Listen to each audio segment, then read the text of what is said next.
जय हिंद सभी दोस्तों को। तो कल हमने देखो टोटल हमारी कितनी शिफ्ट है, 57 शिफ्ट है। 12 नवंबर से हमारे एग्जाम शुरू हुए थे। आज हम 12 नवंबर की सेकंड शिफ्ट के 40 क्वेश्चन करेंगे हिंदी के। तो सेकंड शिफ्ट का पहला क्वेश्चन आप सभी के सामने है। अब आ जाते हैं, कौन सी बोली राजस्थान की बोली नहीं है? कौन सी बोली राजस्थान की बोली नहीं है? तो MMJ याद रखेंगे। राजस्थान से आप क्या याद रखेंगे? राजस्थान से एक मिनट राजस्थान से आपको याद रखनी है M M J. Marwari M, Mewati M, और मालवी M, और जे से क्या बना? जे से बना जयपुरी। जयपुरी। बुंदेली।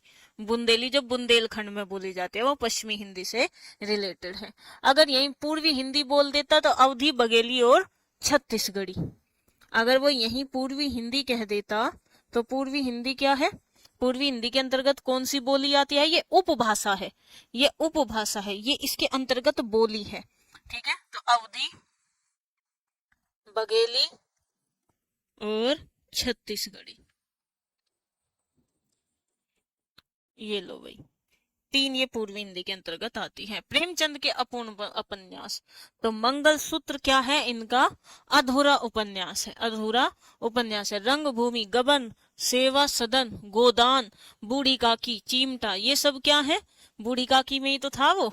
ठीक है। मेला, नमक का दरोगा।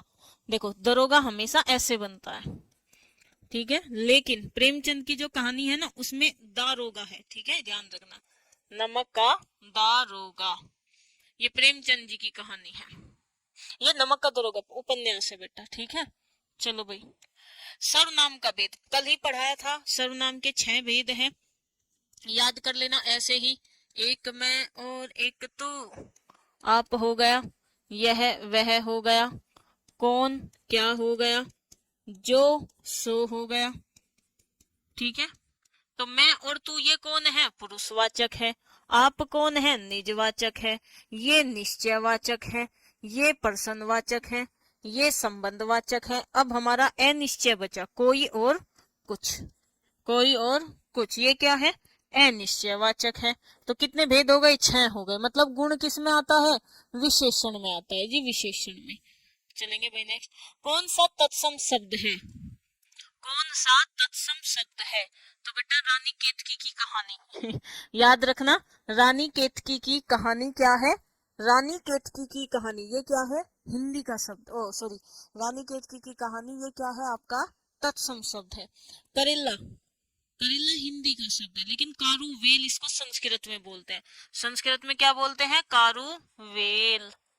सब्जी के नाम पूछे ही जाते हैं। अगर आपसे पूछे बेटा कि ये क्या नाम है, केवड़ा को क्या कहते हैं? तो केवड़ा को केविका कहते हैं। क्या कहते हैं? केविका। अगर पूछे स्थाई, तो इसमें बेटा या ये जो है ना ई, इसको ई में बदल देना, स्थाई। ठीक है, तो मैंने तत्सम और तद्भव मैंने बता दिए। केविका, कारुवेल, ये क्या है? ये ये तत्सम है। ये तत्सम, हाँ ये तत्सम है। और बेटा ये क्या है? तद्भव है। और ये क्या है? ये आपका तत्सम है। रानी केतकी की कहानी, पता नहीं भाई पहला क्वेश्चन यही आना था क्या? केतकी याद रखना, संस्कृत का शब्द है। ठीक है, तो लल्लू लाल, हाँ लल्लू लाल प्रेम के सागर में डूब गया। लल्लू लाल प्रेम के सागर में डूब गया। सदा सुखलाल, ठीक है, तो सदा सुखलाल की है सुख सागर, सुख सागर। और इंसा अल्लाह खां की क्या है? रानी केतकी की कहानी। और एक टोकरी भर मिट्टी माधव सप्रे की है। एक टोकरी भर मिट्टी, एक टोकरी भर मिट्टी किसकी है? ये है आपकी, ये है आपकी माधव सप्रे।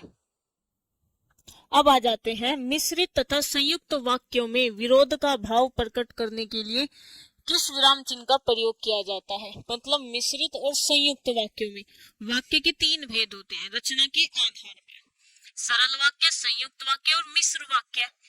तो मिश्रित वाक्य हो या संयुक्त वाक्य हो, अगर आपको इनका विरोध भाव प्रकट करना है तो किस विराम चिन्ह का प्रयोग किया जाता है, किस विराम चिन्ह का प्रयोग किया जाता है, तो वो किया जाता है अर्ध विराम का। बेटा कोई भी दो वाक्य होंगे ना, चाहे अपोजिट हो चाहे कुछ भी हो, बहुत से वाक्य ऐसे होते हैं कि जिसमें अर्ध विराम का प्रयोग होता है। जैसे लिख लो, कल छुट्टी है, हम घूमने जाएंगे, ठीक है ना, कल छुट्टी है, हम जूते पहनेंगे, घूमने जाएंगे, तो इनके बीच में क्या लगेगा, अर्ध विराम लगेगा। उप विराम ये होता है, ठीक है, योजक चिन्ह ये होता है, कोष्ठक चिन्ह ये होता है। किस पत्रिका का संपादन भारतेंदु ने नहीं किया, तो भारतेंदु की बाला बोधनी है, कवि वचन सुधा है, हरिश्चंद्र मैगजीन है, लेकिन भारतेंदु ही नहीं है। तो फिर भारतेंदु किसकी है, तो राधाचरण गोस्वामी की है। किसकी है बेटा, राधाचरण गोस्वामी, राधाचरण गोस्वामी। देखो बेटा, पेपर की तैयारी करने के दो आधार है हिंदी में, मैथ में। पहले भाई थ्योरी कंसेप्ट कर लो, मैथ में नियम कर लो, रीजनिंग में प्रैक्टिस कर लो, और प्रीवियस ईयर जरूर करो। निम्नलिखित में से कौन सा शब्द सदैव एक वचन में रहता है, बना लो भाई, जिसका बहुवचन तुम बना सकते हो। लड़का का लड़के, पौधा का पौधे, पुस्तक का पुस्तके, तो बचा हमारा सहायता जो एक वचन में प्रयोग होता है। घास फूस में कौन सा समास है, तो देखो बेटा, घास क्या है, सार्थक शब्द है, फूस क्या है, निरर्थक शब्द है, ठीक है। जहां एक शब्द सार्थक हो, एक शब्द निरर्थक हो, वहां हमारा द्वंद्व समास होता है। जहां विलोम शब्द हो, वहां द्वंद्व समास होता है। जहां पलड़ा एक का ऊपर हो एक का नीचा हो, जैसे धर्म, धर्म का पलड़ा भारी होता है और अधर्म का पलड़ा नीचे। जैसे आपने क्या किया, पाप, तो पाप नीचता को और पुण्य अच्छाई को, पलड़ा बराबर नहीं है, ठीक है। जहां पलड़ा बराबर ना हो वहां द्वंद्व समास होता है, और जहां एक सार्थक और निरर्थक शब्द हो वहां द्वंद्व समास होता है। शिक्षक बेटा जातिवाचक है, जहां जाति का बोध कराते हो, शिक्षक कह लो, वकील कह लो, चित्रकार कह लो, बढ़ाई कह लो, जुलाहा कह लो, सब जातिवाचक है। जो भी आपदा आ रही है, पंजाब में बाढ़ आ रही है, जातिवाचक है, बाढ़ भी, आपदा भी, ज्वालामुखी भी, ठीक है, पशु पक्षी के नाम भी सब जातिवाचक में है। राम किताब पढ़ता है, इस वाक्य में वाच्य का कौन सा प्रकार है, राम क्या पढ़ता है, किताब, तो हमारे पास क्या है, कर्म है, कर्म है। तो कर्म है किस में देखा जाता है, दो चीजों में देखा जाता है, क्योंकि भाववाच्य कैसा होता है, अकर्मक होता है, ठीक है, समझे। भाववाच्य तो अकर्मक होता है, तो तू तो गया। अब ये दोनों क्या होते हैं, अब ये तो सकर्मक भी होता है और ये अकर्मक भी होता है, ठीक है। लेकिन कर्म, अच्छा कर्म वाक्य, ठीक है, कर्म वाच्य में एक ही चीज है बेटा कि ये सकर्मक होता है, ओनली ऑन सकर्मक। देखो यही सबसे अच्छी पहचान है, अगर आप कर्म को पकड़ना जानते हो। भाववाच्य अकर्मक होगा, मतलब कर्म नहीं होगा, कर्म वाच्य में कर्म होगा, लेकिन कृतवाच्य कहता है कि मैं दोनों रहूंगा, मैं सकर्मक भी रहूंगा और मैं अकर्मक भी रहूंगा। अब बताओ, अब देखो सिंपल सा है ये तो भाई, राम की जगह तुम सीता को बिठा लो। मैंने कहा सीता किताब पढ़ती है, कर्ता का लिंग बदल दिया, कर्ता का लिंग बदला तो क्रिया बदल गई, इसका मतलब जो क्रिया आई है या इसके अनुसार आई है, तो यहाँ क्या होगा, कृतवाच्य होगा। गुलेरी जी द्वारा संपादित पत्र कौन सा था, देखो पत्र पत्रिकाएं आपके एग्जाम में आएगी ही आएगी, तो याद रखियो भाई, ठीक है। अब देखो भारत मित्र किसकी पत्रिका है, बाल मुकुंद गुप्त की, ये अपनी कॉपी में नोट डाउन कर लेना बेटा, बाल मुकुंद गुप्त। देखो एक या दो क्वेश्चन तो आएगा ही आएगा हर शिफ्ट में। भारत मित्र बाल मुकुंद गुप्त की है। नागरी नीरद, नीरद होता है बादल का, ये है प्रेम धन, कहाँ है, ये रहा बेटा, प्रेम पायो जी मैंने राम रतन धन पायो, तुम यहाँ प्रेम घन पालो, ठीक है जी। अब बताओ बेटा माधुरी, माधुरी तो इम्पोर्टेंट है, माधुरी तो क्या है, इम्पोर्टेंट है, तो किसने करी है माधुरी का संपादन, प्रेमचंद ने किया है। और समालोचक का किसने किया है, चंद्रधर शर्मा गुलेरी, चंद्रधर शर्मा गुलेरी। तो लो भाई गुलेरी जी, सारी पत्र पत्रिकाएं अपनी कॉपी में एक जगह नोट बना लो, यहाँ महत्वपूर्ण रचनाएं, फिर 10 पेज छोड़ के फिर लिख लो महत्वपूर्ण पत्र पत्रिकाएं, आएगा ही आएगा। अब आ जाते हैं कौन सा शब्द, खर। खर गधे को भी कहते हैं, खर राक्षस को भी कहते हैं, खल भी राक्षस को ही कहते हैं। ठीक है, चलो भाई, रावण को नहीं कहते, गधे को कहते हैं। ठीक है, किसे कहते हैं, गधे को कहते हैं। कौन सा शब्द अथ का विलोम है? अथ का मतलब होता है प्रारंभ, इति का मतलब होता है अंत, अध का मतलब होता है आधा, इसका हो जाएगा पूर्ण, अंत का होता है बेटा अनंत, क्या हो जाएगा, अनंत। ठीक है, अर्थ, अनेक अर्थ, वो तो जैसे वाक्य का प्रयोग होगा ऐसे ऐसे ये विपरीत शब्द देते हैं। अर्थ, अनर्थ है, अरे नहीं अनर्थ नहीं होगा, अनर्थ अब शकुन होता है। वात्सल्य रस का सम्राट, तो वात्सल्य रस का सम्राट है हमारे सूरदास जी। कौन है, सूरदास जी। वात्सल्य रस के जनक भी यही है। कर्म वाच्य नहीं है, देखो नहीं है पूछा है तो पहले वे पकड़ लो, कर्म वाच्य नहीं है। कर्म वाच्य के लिए सबसे पहली कंडीशन क्या है, सबसे पहली कंडीशन यही है कि वाक्य सकर्मक होना चाहिए। वाक्य क्या होना चाहिए, सकर्मक होना चाहिए। कर्म वाच्य कौन सा है, उससे खाना नहीं खाया गया, तो क्या नहीं खाया गया, खाना। छात्र द्वारा क्या पढ़ी गई, पुस्तक। दोषी व्यक्ति द्वारा क्या मांगी गई, क्षमा याचना। हंसना क्या है, वो अकर्मक है, तो डी ऑप्शन बिल्कुल सही है। क्यों, क्योंकि ये अकर्मक वाक्य है। क्या है, अकर्मक है। ये अकर्मक है तो ये कर्म वाच्य तो होगा ही नहीं होगा। ये कौन सा वाच्य है, ये आपका कृत वाच्य है। ठीक है, चलो। दोपहर के बाद का समय, तो दोपहर के बाद का समय होता है अपराह्न, ये बीच का समय हो गया, ये सुबह का समय हो गया। ये क्या है बेटा, एएम, ये क्या है, पीएम। ठीक है, याद रखियो।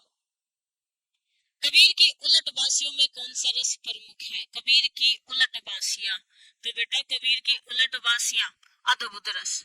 इनके वे तो याद करवा दिए थे, विभत्स का जुगुप्सा, करुण का शोक, शांत का निर्वेद, अद्भुत का सरप्राइज मतलब आश्चर्य। कमल ठीक है जी, मोती ठीक है, पानी ठीक है, उत्पन्न होने वाले में उत्पन्न होने वाले ये किस प्रकार के शब्द हैं। देखो कमल पानी में ही तो होता है, कमल पानी में ही तो होता है, तो पानी में होता है तो ठीक है। तो जय का मतलब क्या होता है, जन्म लेना, और जल का मतलब होता है जल, जल में जन्म लेने वाला कमल होता है। धार, ये पयोधर, धर, ठीक है, द और ध ये किसके हैं, बादल के। ठीक है, और जिसमें धी और निधि मिल जा वो समुद्र के, वो किसके बेटा, समुद्र के, और जिसमें जय मिल जा वो कमल के। हिंदी साहित्य का आदिकाल, हमेशा याद रखना कि हमारा जो आदिकाल है वो हजारों से चला आ रहा है। अगर आपसे पूछे रामचंद्र शुक्ल की, तो याद रखना हिंदी साहित्य का विकास। क्या, हिंदी साहित्य का विकास। चलो भाई नेक्स्ट, नेक्स्ट चले। वे आम के पेड़ है, सर्वनाम का, देखो वे आम के पेड़ है, वो लड़का खड़ा होकर कह रहा है उससे देख वे आम के पेड़ है, चल आम खाने चलेंगे, तो वो क्या कर रहा है, संकेत कर रहा है। संकेत कौन सा होता है, निश्चय वाला, निश्चय कह दो या संकेत कह दो। वे आम के पेड़ है मतलब यहाँ एक आम की बात नहीं हो रही, वो संकेत तो कर रहा है लेकिन वो एक आम की बात नहीं कर रहा, एक आम के पेड़ की बात नहीं कर रहा, वो बाग में जितने भी आम के पेड़ है सबकी बात कर रहा।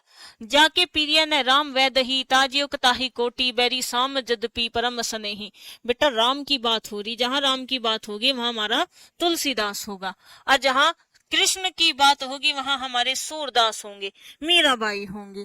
कबीर जी तो बेटा वो थे, संत काव्य थे ना।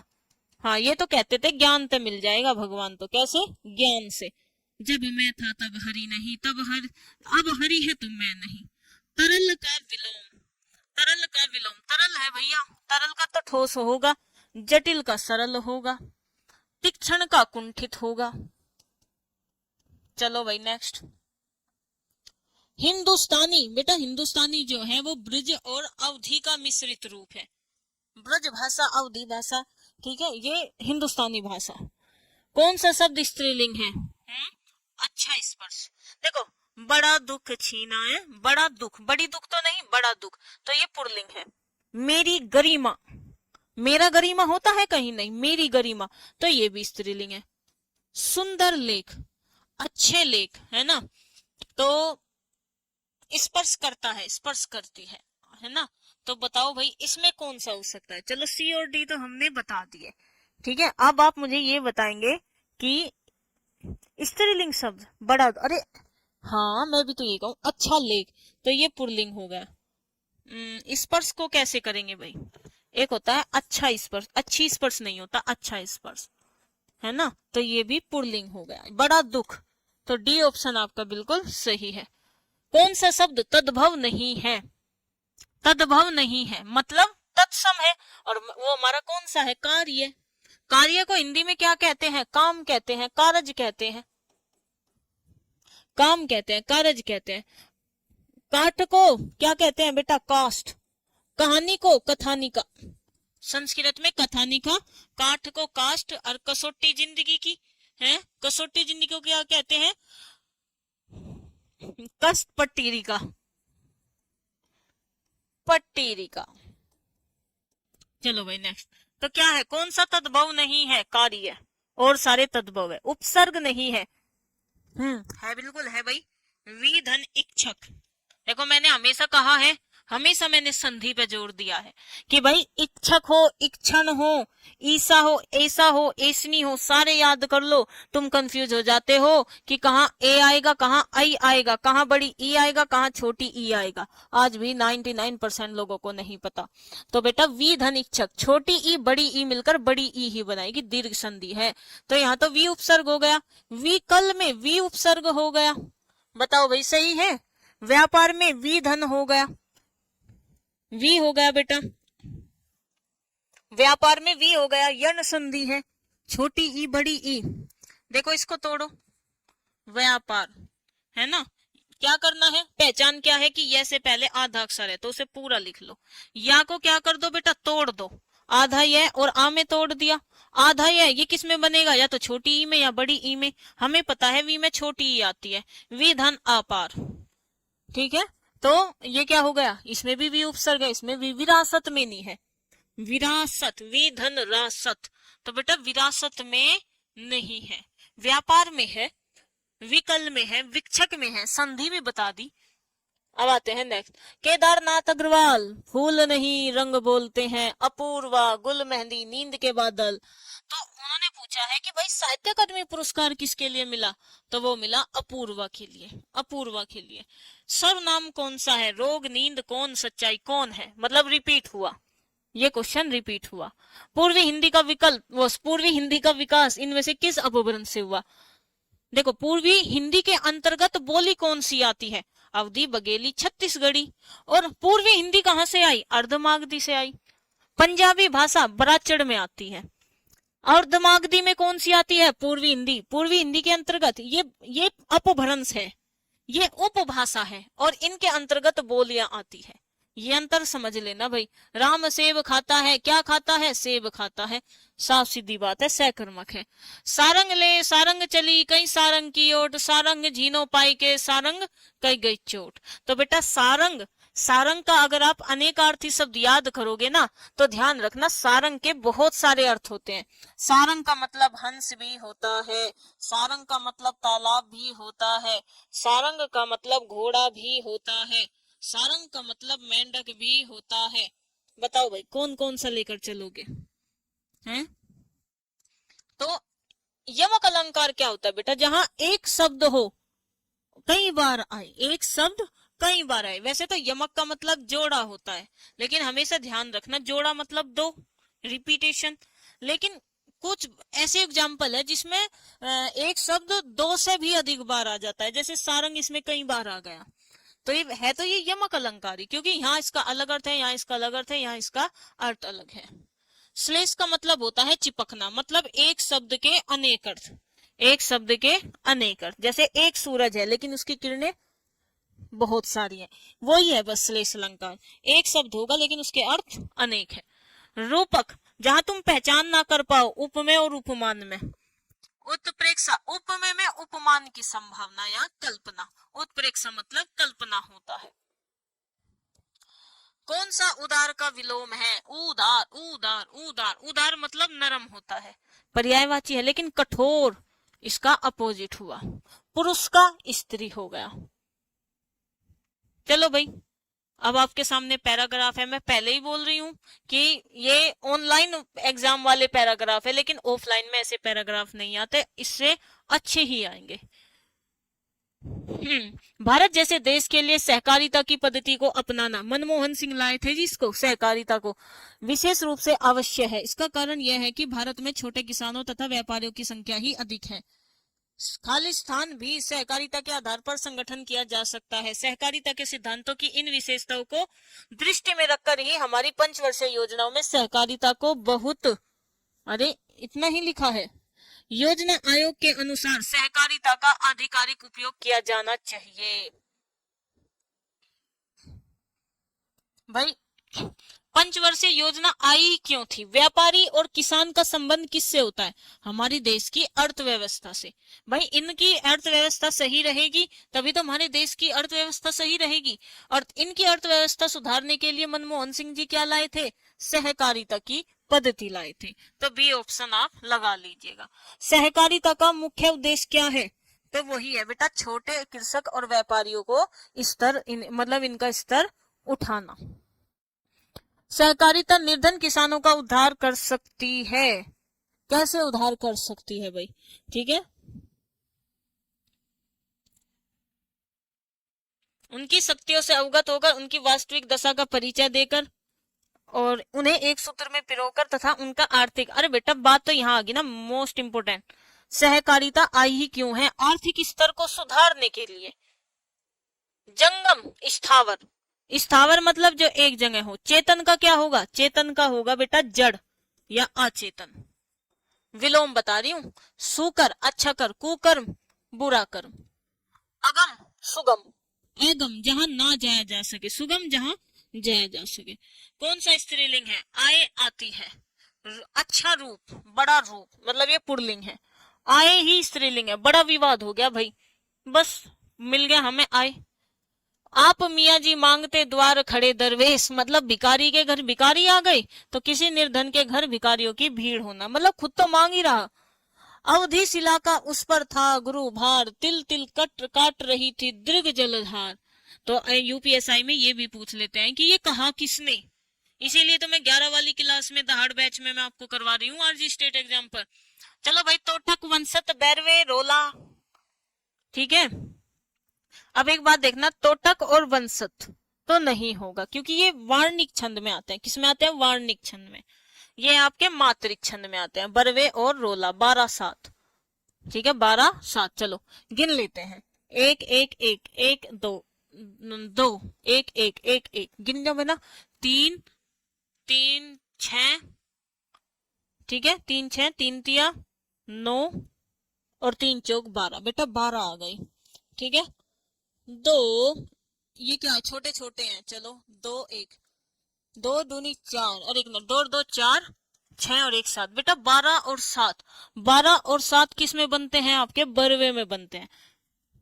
बरवे में बनते हैं, बरवे 12 और 7, ठीक है।